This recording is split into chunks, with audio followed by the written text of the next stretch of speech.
Hi there, I'm Mike Willson, an environmental consultant with a specialism in firefighting foam and foam system applications, foam developments, capabilities and environmental impacts. I've been asked by Technics to make this series of videos which is designed to keep you up to date with the current regulations and issues around firefighting foams. In this video we'll be explaining the pros and cons of switching to fluorine-free foams.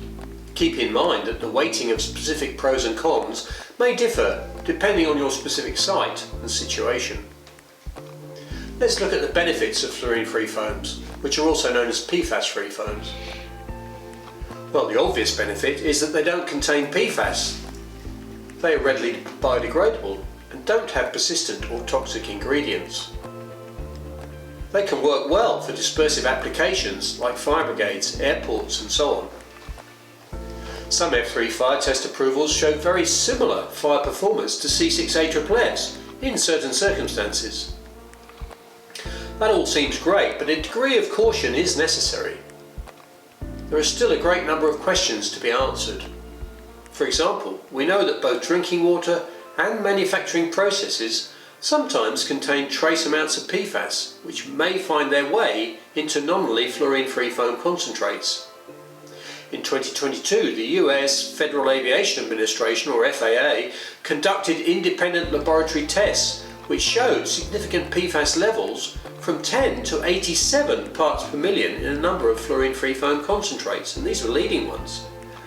This is far above the proposed residual 1 part per million acceptance level, so they effectively qualify as potentially fluorinated AFFFs. So are we actually solving the problem by rushing into an F3 transition? The next question concerns toxicity. What constitutes non-toxic?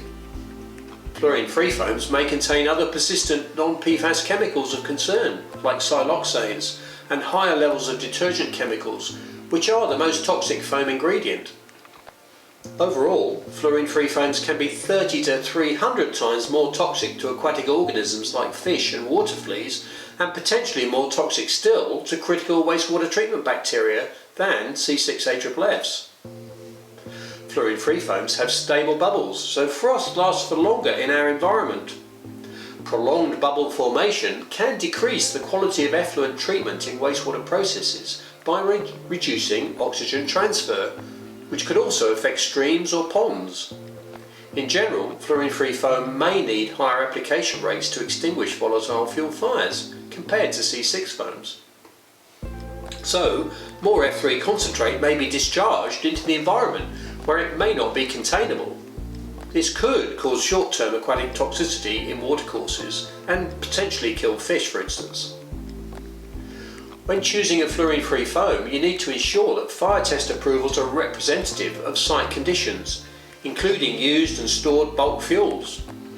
Many approvals use heptane as a repeatable test fuel, as it broadly mirrored AFFF behaviour on gasoline, but this is not the case with alternative PFAS-free foams. Independent 2019 testing by US Naval Research and NFPA Research Foundation in 2020 indicates that fluorine-free foams typically require 1.5 to 3 times higher application rates on gasoline than leading C6A++fs. Furthermore, gasoline contains aromatic compounds which attack the fluorine-free foam blanket, while Jet A1 fires can experience edge flickers which delays extinguishment. So we've seen that choosing to transition to fluorine-free foam is already complicated, and that's just by exploring the positives in a little more detail.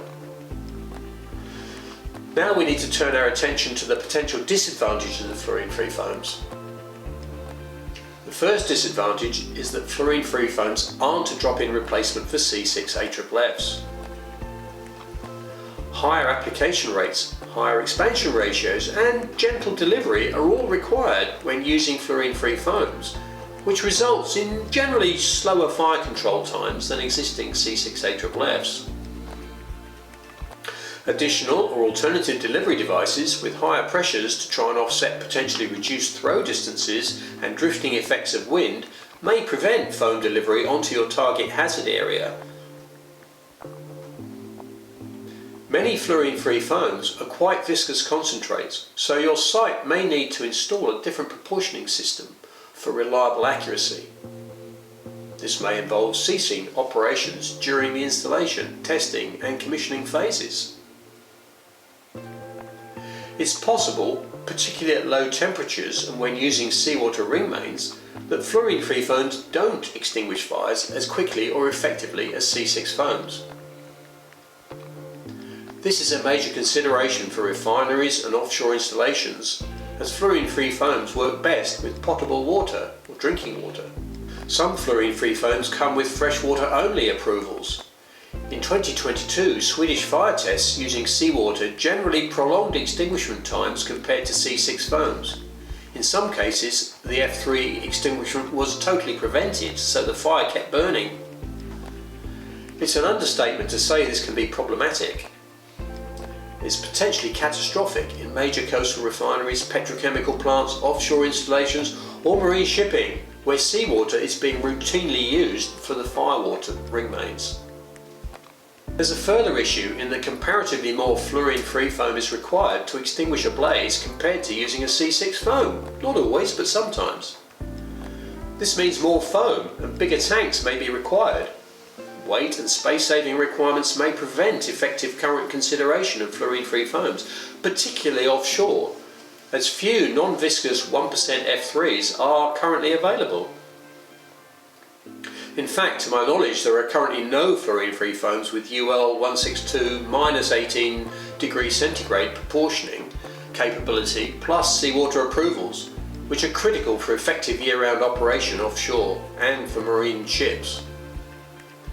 There are two further disadvantages attached to using fluorine-free foams. The first is where they are in concurrent use with dry chemical. This can reduce the foam blanket effectiveness with potential premature collapse. In turn, this can re-expose flammable fuels to sudden reignition. Lastly, fluorine-free foams behave differently, not just from C6AFFs, but from each other. The end result is that unlike C6AFFs, fluorine-free foams are not usually interchangeable between foam systems, which are predominantly designed around a specific fluorine-free foam concentrate that you've chosen. You should check with the foam manufacturer to see whether or not the fluorine-free foam under consideration can be mixed with others. This consideration is particularly important during mutual aid group discussions and when you're ensuring 24/7 availability during any fire emergency, or for swift top-ups after any foam system activation, even if it's accidental. This underlines the importance of performing fire tests as close to the real fire hazard situation as possible on the fuels that you're using. At present, fluorine-free foams only perform as well as C6 foams in restricted circumstances. That's why the Health and Safety Authority in the UK is currently exploring this matter, and also why the European Chemicals Agency have drafted EU legislation that would establish transition periods of up to 10 years to facilitate these changes. This allows the time to create more effective foams, so there's no need to rush into any change to fluorine-free foams, particularly for coma or Surface 03 sites or offshore installations. If you have any questions or want to discuss your particular site more closely, please get in touch via info@firefightingfoam.com. Thanks for watching.